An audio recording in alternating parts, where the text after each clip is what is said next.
Daeon Kim checked his uniform one more time in the mirror. Everything had to be perfect. Today was the biggest day of his career. Maybe the biggest day in human history.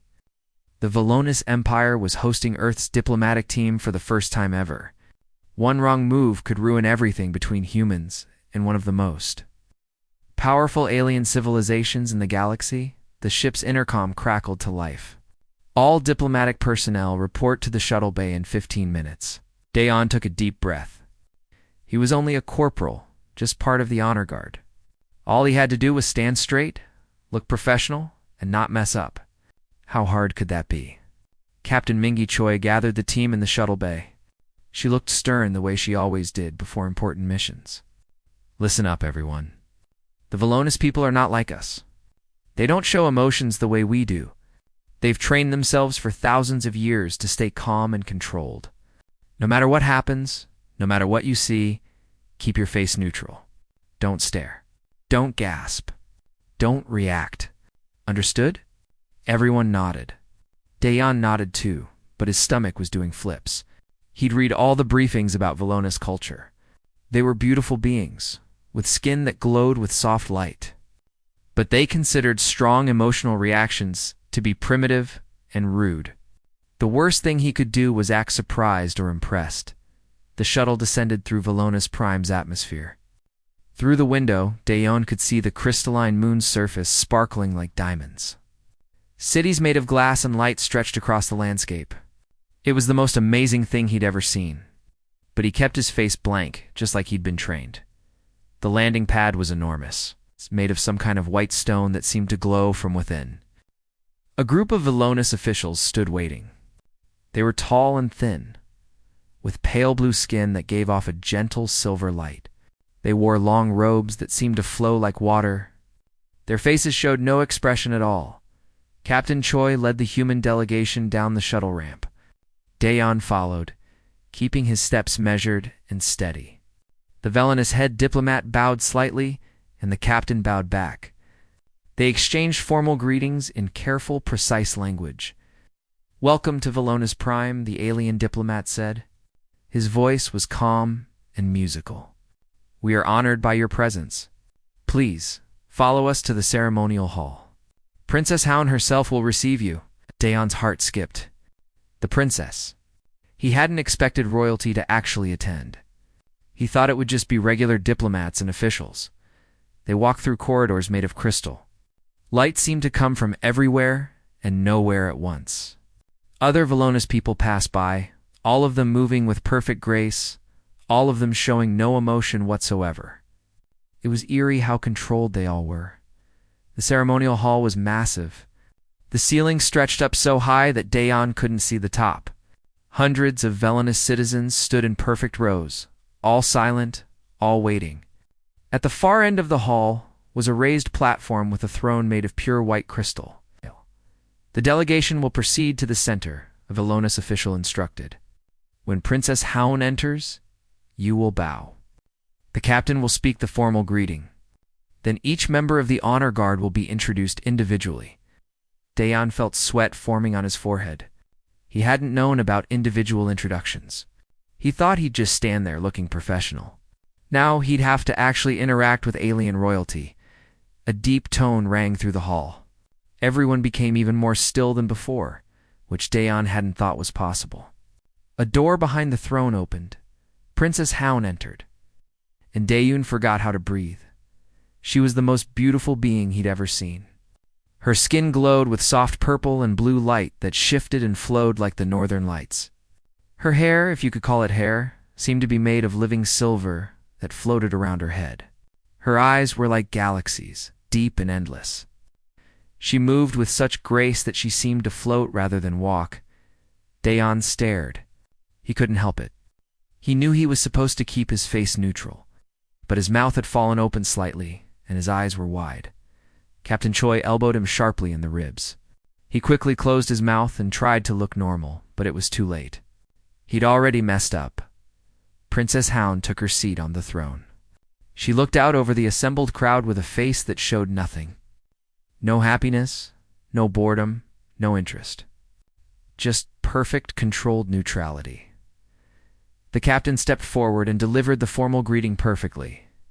Then it was time for the honor guard introductions. The first human stepped forward, bowed and spoke his rehearsed line. "I am honored to stand in your presence, Your Highness." Perfect. Professional. The second human did the same. Also perfect. Then it was Daeon's turn. He stepped forward. He bowed. He opened his mouth to say his rehearsed line, but when he looked up at Princess Han's face, all the words died in his throat. She was looking directly at him now, and up close she was even more stunning. The light from her skin created patterns that seemed to tell stories. Her eyes held depths he couldn't understand. Everything about her was perfect. He started. His mind went completely blank. "Your Highness, I—" Captain Choi made a small sound of alarm behind him. The whole hall seemed to hold its breath. Daeon knew he was ruining everything. But he couldn't lie, and he couldn't force out the formal words that meant nothing. So he did the only thing he could do. He told the truth. "You're so beautiful," he said quietly, "that I literally can't find the words to speak properly." The hall went absolutely silent. It was the kind of silence that felt heavy, like the air itself had frozen. Princess Han's eyes widened. It was the first expression Daeon had seen on any Vallona's face. Her skin's glow flickered, shifting from blue-purple to pink to gold, and back again in rapid succession. She opened her mouth, then closed it. She raised one hand slightly, then lowered it. Her whole body had gone rigid. She was frozen in shock. The villainous officials around the room began making small sounds of confusion. Their own glows started flickering uncertainly. Something unprecedented had just happened. And none of them knew how to react. Captain Choi grabbed Daeon's arm and pulled him back into line. She stepped forward quickly and began apologizing in formal Vallonis language, trying to salvage the situation. But Daeon kept his eyes on the princess. And the princess, despite the chaos beginning to swirl around her, kept her eyes on him. Her light continued to flicker and pulse in ways that Daeon suspected weren't supposed to happen. And in that moment, he realized something important. He hadn't insulted her. He'd done something much more dangerous. He'd made her feel something. The ceremonial hall erupted into whispered conversations. Vallonis officials spoke to each other in hushed, urgent tones. Their faces remained mostly neutral, but Daeon could see small cracks in their control. Eyes widened. Glows flickered. Hands moved in uncertain gestures. Princess Hound sat frozen on her throne. Her skin continued to pulse with colors that shifted too fast to track. Pink, gold, deep blue, silver, purple, over and over. Her breathing had become visible, her chest rising and falling in a way that seemed to alarm her attendants. Captain Choi finished her formal apology and backed away from the throne. She grabbed Daeon by the shoulder and pulled him toward the exit. "We're leaving now." But before they could take more than a few steps, Princess Hound raised her hand. The gesture was shaky, not at all like the controlled movements Daeon had seen before. "Wait." Her voice came out wrong, filled with something that sounded almost like emotion. She cleared her throat and tried again. "Wait, please." The entire hall fell silent again. Captain Choi stopped moving. Princess Hound stood up from her throne. She took one step down from the platform, then another. Her legs seemed unsteady. Two attendants rushed forward to support her, but she waved them away. "I am... She paused, seeming to struggle with words. "I am not offended." The Vallonis officials looked at each other in confusion. One of them, an older male with silver robes, stepped forward. "Your Highness, you are clearly experiencing neural disruption. This human's emotional outburst has affected your suppression training. You should retire to your chambers for treatment." "No." Hyun's voice was stronger now. "I will not." She walked down the remaining steps and approached Daeon directly. Captain Choi tensed, ready to pull him back. But something in the princess's expression made her hesitate. Hound stood in front of Daeon, studying his face. Her glow had settled into a soft golden color with hints of pink. "You meant what you said." It wasn't a question, but Daeon answered anyway. Yes, Your Highness. I don't know how to lie about something like that. It's fascinating, she whispered. Then, louder, the ceremony is concluded.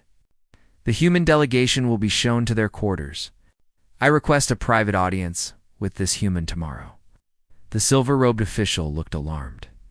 Your Highness, that is highly irregular. Perhaps, if you rest and restore your neural balance, I have given an order, Hound said firmly. It will be followed. She turned and walked back to her throne, but her glow continued to pulse with that warm golden light. Dae-yoon couldn't stop watching her until Captain Choi physically turned him around and marched him out of the hall. The walk back to their quarters was tense and silent. Once inside, Captain Choi rounded on Dae-yoon. What were you thinking? She demanded. You had one job. Stand there and say the formal greeting. That's it. Instead, you tell an alien princess she's beautiful? Do you have any idea what you've done? I'm sorry, Captain. I couldn't lie. It's not about lying. It's about following protocol. About not causing an intergalactic incident. She paced back and forth. The villainous suppress their emotions for a reason. It's their whole culture, their whole way of life. And you just crashed into it like a meteor. One of the other team members, a linguist named Ji Woo, spoke up quietly. Captain, did you see how the princess reacted? I've studied Vilona's culture for 5 years. I've never seen anything like that. Their skin shouldn't change colors that fast. It only happens when their neural suppressors fail completely. Exactly my point, Captain Choi said. Dae-yeon broke her training somehow. Who knows what kind of political mess this will cause? But Dae-yeon was thinking about the way Princess Haon had looked at him. There had been something in her eyes. Not anger. Not disgust. Something else. Something like curiosity. The next morning, Dae-yeon was escorted to the palace gardens by 2 Vilonis guards. They didn't speak to him, just led him through corridors of crystalline light until they reached a vast outdoor space filled with plants he'd never seen before. Princess Haon was waiting by a fountain that seemed to flow upward instead of down. She wore simpler robes today, pale blue instead of the formal purple from yesterday. Her glow was steady now, a soft silver blue. Leave us, she told the guards. They hesitated, then bowed and left. When they were alone, Haon turned to Dae-yeon. I did not sleep last night, I'm sorry, Your Highness. Don't apologize. I'm telling you because it's important. I haven't failed to sleep in my entire life. Villainous control their rest cycles perfectly. But last night, my mind would not stop thinking. Thinking about what? About what you said? About beauty. She walked closer to him. We have a word for beauty in our language. It means optimal aesthetic arrangement. But when you said I was beautiful, you didn't mean that, did you? Dae-yeon shook his head. No, Your Highness. You meant. You took my breath away. You made me forget everything else. You made me feel something so strong that words failed. Hyun's glow flickered pink for just a moment. Feel? You keep using that word? Explain it to me. Feelings. Emotions? I know the definitions. I want to understand the experience. We Villainous eliminated strong emotions thousands of years ago. We believed they caused conflict and war. We engineered ourselves to be rational, controlled, peaceful. But watching you yesterday, seeing your face, she paused. You looked at me like I was the most important thing in the universe. No one has ever looked at me that way, because they trained themselves not to, Dae-yeon said. But Your Highness, with respect, just because something is trained away doesn't mean it's gone. I saw your skin changing colors. I think you felt something too. Haon sat down on a bench near the fountain. Her hands were shaking slightly. I felt. I don't even have words for it. Warmth, confusion, something that made me want to smile. Even though I don't know how to smile properly. It was terrifying and wonderful at the same time. Dae-yeon sat down next to her, careful to maintain a respectful distance. That sounds like happiness. Maybe curiosity? Maybe the beginning of joy. Joy, Haon repeated the word like it was foreign. Teach me. Teach me about human emotions. About feelings. About this thing you call beauty that means more than optimal aesthetic arrangement. Your Highness, I'm not sure that's a good idea. Your officials seemed pretty worried yesterday. They're always worried. That's their job. She looked at him directly. I am the crown princess of the Valinus Empire. For my entire life, I have done everything correctly. I have followed every rule, maintained perfect control, been the ideal example of our culture. But yesterday, for the first time, I felt truly alive. I want to understand why. Daeon thought about Captain Choi's warnings. He thought about protocols and diplomatic incidents. But then he looked at Princess Heihan's face, at the genuine curiosity in her galaxy eyes, and he made a choice. Okay, he said. I'll teach you. But you should know, once you start feeling things, really feeling them, it's hard to go back. Heihan's skin glowed with warm gold. Good, she said simply. And in that moment, Daeon knew he'd just changed everything. Over the next 5 days, Daeon met Princess Haun in the palace gardens every morning. Their meetings were supposed to be supervised, but Haun had convinced the guards to watch from a distance. She wanted privacy for these strange lessons. Music first, Daeon said on the second day. He pulled out his portable player and scrolled through his collection. Music is pure emotion. Different sounds make us feel different things. He played her a slow, sad song. Haun listened with her eyes closed. Her glow shifted to deep blue. This makes me feel heavy, she said quietly. Like something is wrong. Like I've lost something important. That's sadness, Daeon explained. The song is about someone missing their home, but it's beautiful. Why would anyone want to feel this way? Because sadness connects us to what we love. It reminds us that things matter to us. He played her a fast, energetic song. Her glow brightened to yellow and gold. She started moving slightly, her body swaying without her conscious control. What is this? She asked, but she was almost smiling. Joy. Happiness. The feeling of being alive and wanting to move and celebrate. For the first time, Haun actually laughed. It was a small sound, uncertain and unpracticed, but it was real. Her attendants, watching from across the garden, looked at each other in alarm. On the third day, Daeon brought art supplies. He taught her how humans create pictures not just to record information, but to express feelings. Don't think about it, he instructed as she held a brush over paper. Just feel something and let the brush move. Hal created swirls of color that reminded Daeon of her skin's glow patterns. Gold mixed with pink, mixed with silver. When she finished, she stared at it for a long time.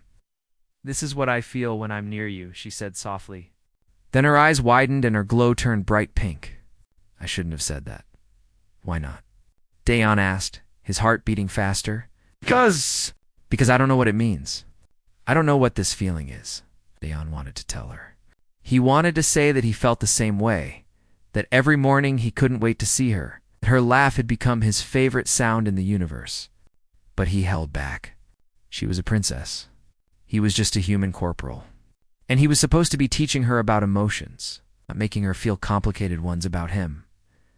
On the fourth day, they talked about poetry. Daeon recited some of his favorite poems from Earth. Haun listened, fascinated by how humans used words to create feelings instead of just transferring information. Say the one about stars again. She requested. He recited it, watching her face. Her expression was changing now, becoming more mobile. She'd learned to smile properly, and sometimes her forehead wrinkled when she was thinking hard. The strict control was fading. In Valinus culture, she said when he finished, we describe stars by their spectral classification and luminosity. We never thought to compare them to hopes or dreams or lost loves. That's because you've been thinking of the universe as something to catalog and understand, Daeon said. But humans see it as something to feel about, to wonder at, to be amazed by. Like how you felt when you saw me, Haun said. Yes, exactly like that. Us. She looked at him for a long moment. Her glow was doing that pink gold thing again. Daeon, I need to tell you something. The High Council has noticed my changed behavior. They're planning to intervene. What does that mean? They want to restore my neural suppressors. Erase what I've learned. Make me forget these feelings. Her voice shook slightly. Make me forget you. Daeun felt cold panic in his chest. Can they do that? They believe they can. They think you've contaminated me with human emotionalism. They think I'm sick. She stood up and paced. But I don't feel sick. For the first time in my life, I feel real. I feel alive. Is that wrong? No, Daeun said firmly. No, it's not wrong. Feelings aren't a disease, Your Highness. They're what make life worth living. Then help me. Hone turned to face him. Help me show the council that emotions aren't dangerous. That what I've learned from you is valuable, not destructive. Before Daeun could answer, alarms began sounding throughout the palace. Red lights flashed. Villainous guards came running into the garden. The silver-robed official from the ceremony appeared, accompanied by a dozen soldiers. Princess Hound, you are to come with us immediately. The High Council has ordered your isolation, Nohound said.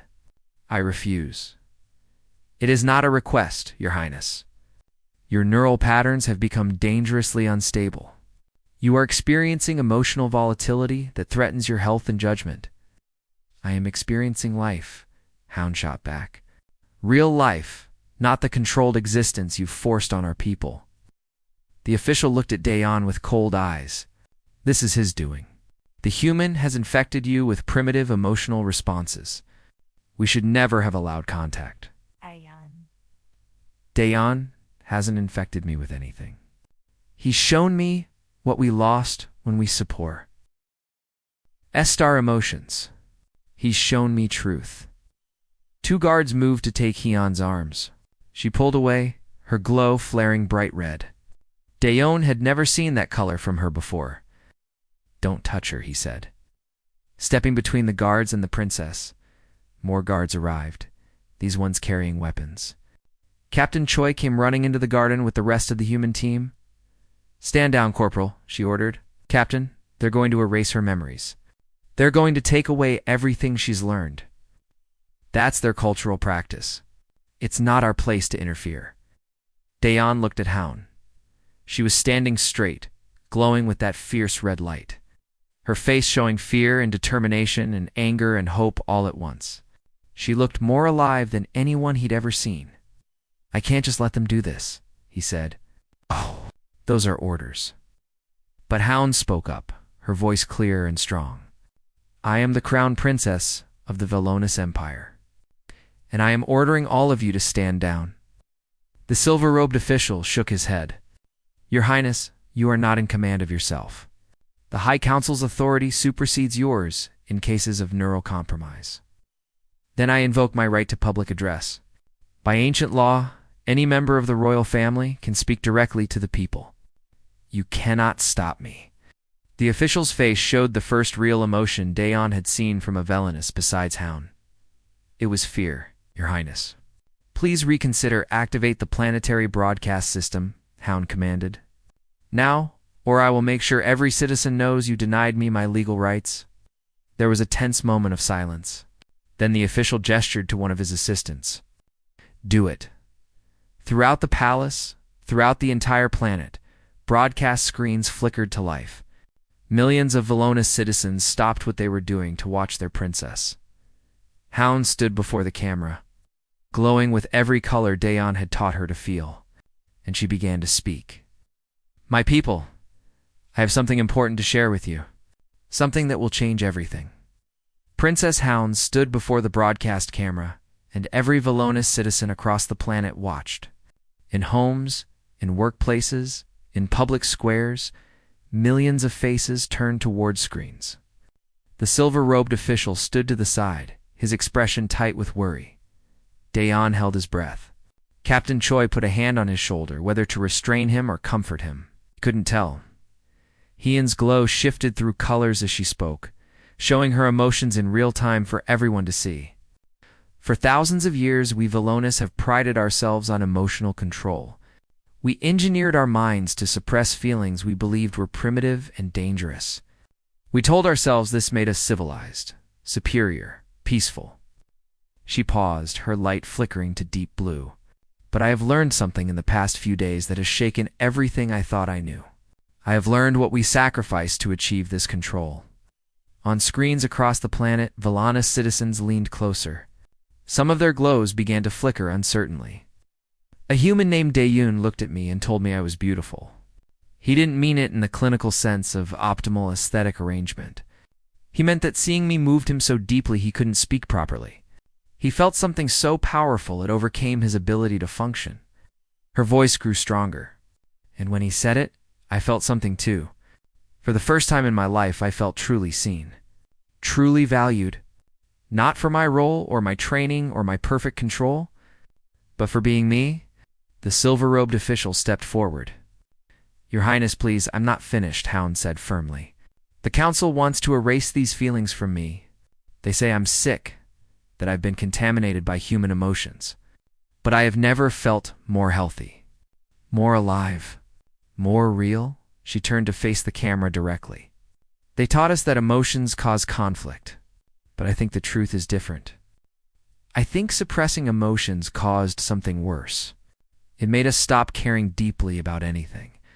It made us go through life without truly living it." Across the planet, something strange began to happen.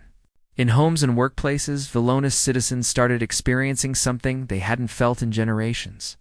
Their neural suppressors, already weakened by centuries of peace and stability, began to crack under the weight of their princess's words.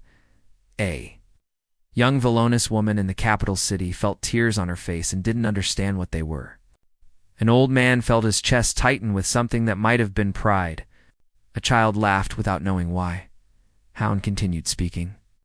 "Dayan taught me about music, about how sounds can carry sadness, or joy, or hope. He taught me about art, about creating something just to express what you feel inside. He taught me about poetry, about using words to share the things that matter most, or glow turned warm gold. He taught me that being moved by beauty isn't a weakness, that feeling deeply isn't a flaw, that connecting with someone else, really connecting, is one of the most important things a being can do." The official tried again. "Your Highness, you're causing mass neural disruption. You must stop." But Hound shook her head. "Look at the monitors. Look at what's happening to our people." The screens in the control room showed footage from across the planet. Villainous citizens were experiencing emotions for the first time in their lives. Some looked frightened. Others looked amazed. But all of them looked more alive than they had moments before. "This is chaos," the official said. "This is exactly what we worked for millennia to prevent." "No," Hound said. "This is awakening. This is our people remembering what it means to be truly alive." She turned back to the camera. "I know many of you are afraid right now. You're feeling things you don't understand. Your training is failing, and you don't know what to do. But I promise you, there is nothing wrong with you. You are not broken. You are becoming whole." Dayan watched in awe. This woman, this princess, who had been trained from birth to suppress everything she felt, was now standing before her entire world and advocating for the freedom to feel. She was brave in a way he'd never seen before. "The High Council will say, I'm compromised," Hound continued. "They'll say the humans corrupted me. But all the humans did was show me what we could be if we stopped being afraid of our own hearts. They didn't make me weak. They helped me find a strength I never knew existed." Her glow intensified, cycling through every color she'd learned. "I am asking you, all of you, to consider something radical. What if our ancestors were wrong? What if emotions aren't the enemy of peace? What if suppressing who we really are has cost us more than we ever realized?" On the streets of the capital, crowds began to gather. People came out of buildings, drawn together by something they didn't fully understand. A need to be near others. To share this experience. To feel together. "I don't have all the answers," Hound said. "I'm only beginning to understand emotions myself. But I know this. In the past 5 days, I have felt more genuine connection, more real joy, more true wonder than in all the years before combined. And I don't want to give that up. I don't want to go back to the empty control I had before." She looked directly into the camera, and it felt like she was looking into the eyes of every citizen simultaneously. I want you to have this choice too. The choice to feel, the choice to be fully alive, the choice to decide for yourselves what kind of beings you want to be. The official was speaking urgently into a communication device. The council is convening an emergency session. Your Highness, you must cease this broadcast immediately. Let them convene, Hound said calmly. Let them discuss and debate and try to find a way to maintain control. But the truth is already out. Our people are already feeling, you can't put this back in the box. She took a deep breath. There is one more thing I want to say. Something I've learned from the humans. Something important. Her glow settled into soft pink and gold as she looked at Dayon. Honesty about feelings isn't a weakness. Speaking truth about what moves you, what matters to you, what you care about deeply, that's courage. And right now, I want to be honest with all of you. Dayon's heart started racing. I don't fully understand this emotion yet, but I think I'm falling in love with Dayon, and that terrifies me and fills me with joy at the same time. And that's okay. It's okay to feel multiple things. It's okay to be confused and certain and scared and happy all at once. That's what being alive means.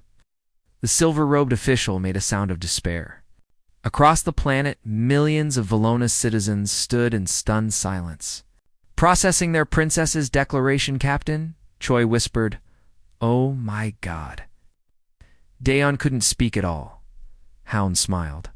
A real, genuine smile that lit up her entire face. So here's my final message to you all. Feel. Really feel.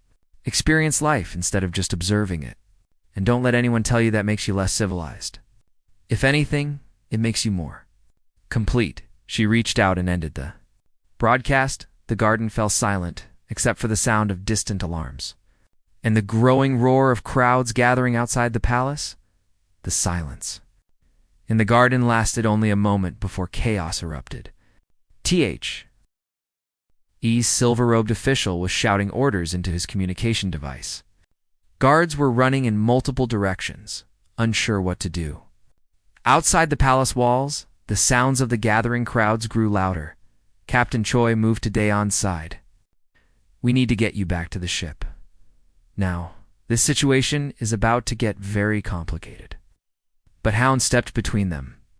No, Dayon stays with me, Your Highness, the official said sharply. You have just confessed romantic feelings for an alien on planetary broadcast. The Council will never allow this to continue. The Council doesn't control my feelings. No one does. That's the whole point. From beyond the palace gates came a new sound. Voices. Thousands of them, maybe millions. The villainous people were gathering outside and they were making noise. Not the controlled, modulated communication of their culture, but real, genuine expressions of emotion. Some were crying. Some were laughing. Some were simply calling out, testing their voices in ways they never had before. A younger official ran up to the silver-robed man. Sir, we're receiving reports from across the planet. Neural suppressor failures are cascading. Over 60% of the population is experiencing uncontrolled emotional responses. We don't know how to stop it. You can't stop it, Hound said. And you shouldn't try. This is mass hysteria. Society will collapse, or society will finally become real. The official looked at her with something that might have been sadness. Your Highness, I have served the crown for 40 years. I watched you grow up. I taught you suppression techniques myself. To see you like this, to see you throwing away everything we worked for, you taught me to hide who I was, Yoon interrupted gently. And I'm grateful for your service. But now I'm teaching myself to be who I actually am. I hope someday you'll understand. The man's glow flickered with colors he clearly didn't know how to process. Then he bowed stiffly and walked away. Captain Choi's communication device buzzed. She listened, her face growing concerned. The High Council is requesting an immediate meeting with both Princess Hound and our diplomatic team. They're threatening to expel all humans from Vallona's space if we don't cooperate. Tell them we'll come, Hound said. But Dayon comes with me.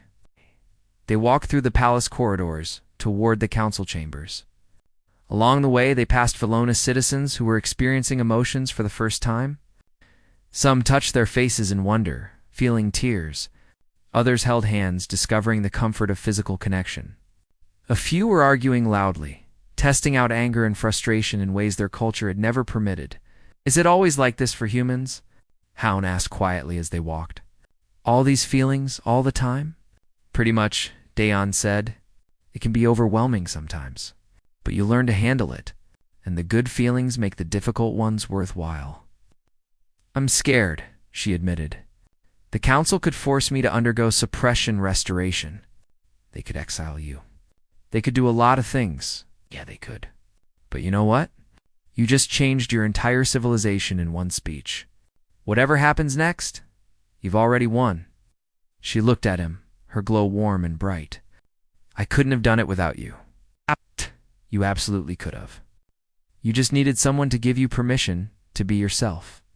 The council chambers were massive and intimidating. 12 members of the High Council sat in elevated seats, looking down at where Hound and the humans stood. The head counselor, an ancient villainess with pale white skin, spoke first. "Princess Hound, you have violated every principle our civilization holds dear. You have disrupted the neural stability of our entire population. You have declared inappropriate feelings for an alien species. And you have undermined thousands of years of carefully maintained social order." "Yes," Hound said simply. "I have." The counselor blinked, clearly not expecting such direct agreement. "You admit this?" "I admit to all of it, and I would do it again." Another counselor spoke up. "Your Highness, we understand you have been influenced by human emotional contagion.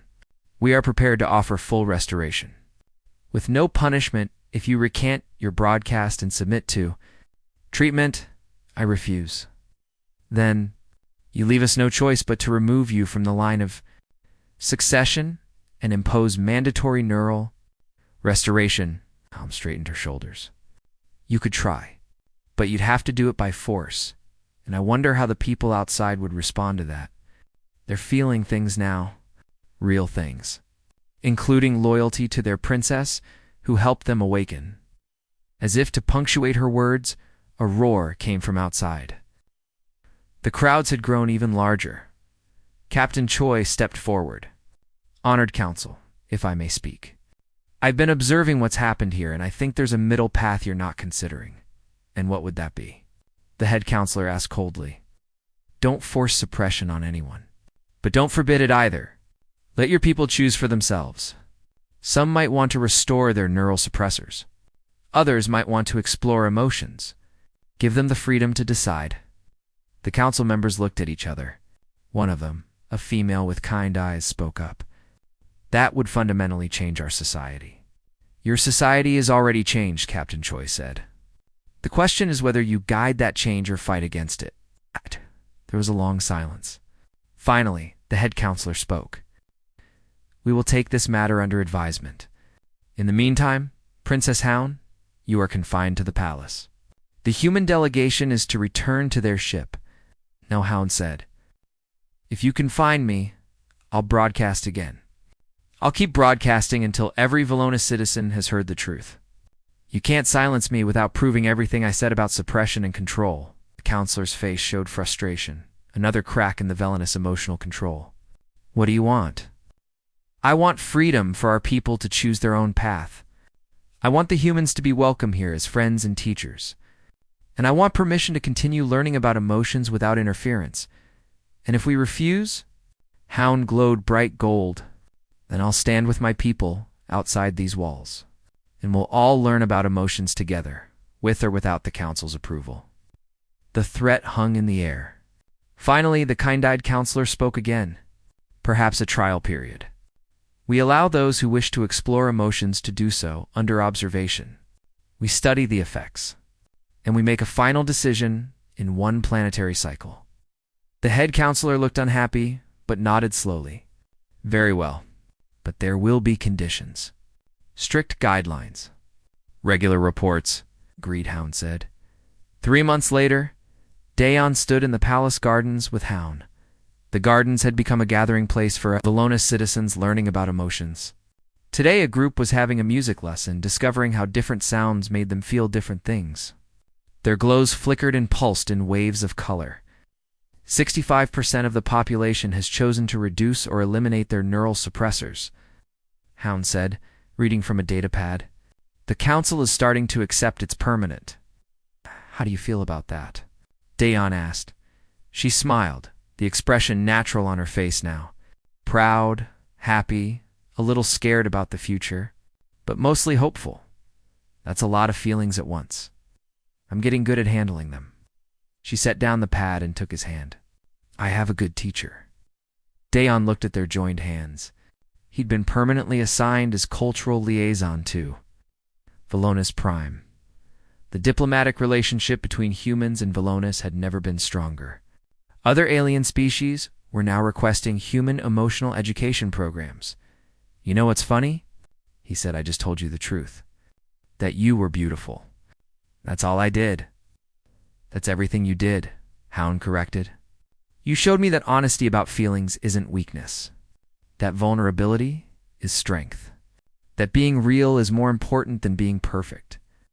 She leaned against his shoulder, another human gesture she'd learned. My people are still figuring out this whole emotion thing.